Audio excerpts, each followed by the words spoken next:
Admiral Marcus Voss stood on the bridge of the Dominion, his flagship's pristine command center humming with the latest quantum processors and neural link interfaces. Through the viewport, the derelict vessel drifted like a metal corpse against the star field. A relic from the old wars, its hull scarred and pitted from decades of neglect. Target acquired, Admiral, reported Lieutenant Torres from her station. Readings confirm it's the Prometheus, a Titan-class battleship from the Terran Resistance. Been drifting for 43 years. Voss nodded, his augmented reality display overlaying tactical information across his field of vision. The corporate fleet had evolved beyond recognition since those primitive days. His ships bristled with plasma cannons, quantum shields, and AI-driven defense matrices. The Prometheus belonged in a museum, assuming anyone still bothered with such quaint institutions. Salvage crews report the hull is mostly intact, Torres continued. Primitive fusion reactors, chemical-based weapons systems, and, she paused, consulting her readings, manual firing controls. Can you imagine? Humans actually had to aim these things. A ripple of laughter crossed the bridge. These young officers had grown up with neural implants and automated warfare. The idea of physical controls seemed absurd to them. Sir, we're detecting a faint power signature, called out Ensign Martinez. Looks like some backup systems are still online. Impossible, scoffed Commander Webb, Voss's second-in-command. Nothing survives that long in the void without maintenance. Voss studied the ancient warship through his scope.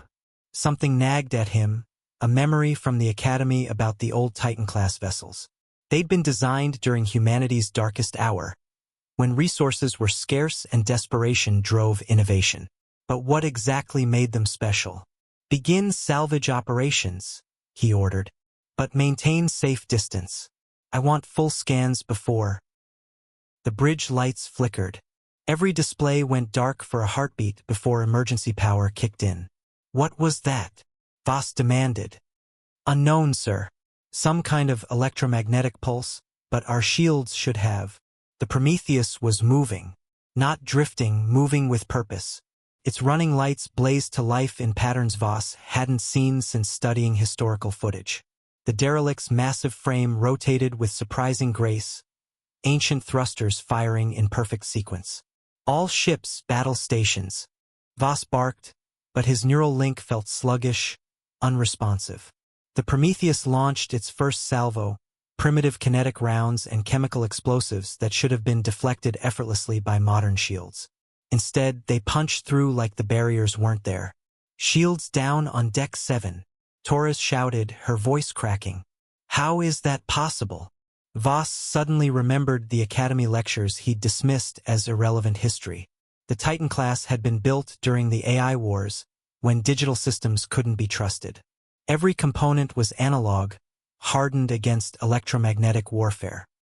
And their weapons, it's using iron rounds, he whispered in horror. Solid metal projectiles. Our shields are calibrated for energy weapons. The Prometheus fired again.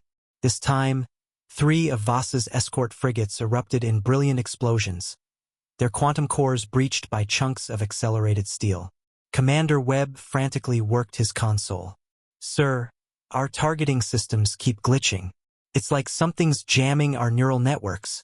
The ancient battleship had anticipated this moment for decades. While the corporate fleet had grown dependent on AI and wireless systems, the Prometheus remained purely mechanical, immune to electronic warfare, operated by the one crew member who'd never left his post. Captain James Mitchell had died at his station 43 years ago, but his neural pattern lived on in the ship's primitive but unhackable memory core. He'd waited, patient as death, for the corporations to find him.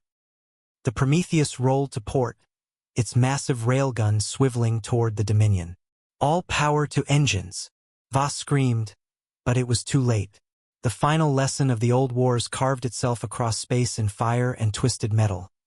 Sometimes the oldest weapons are the deadliest because everyone forgets how to fight them.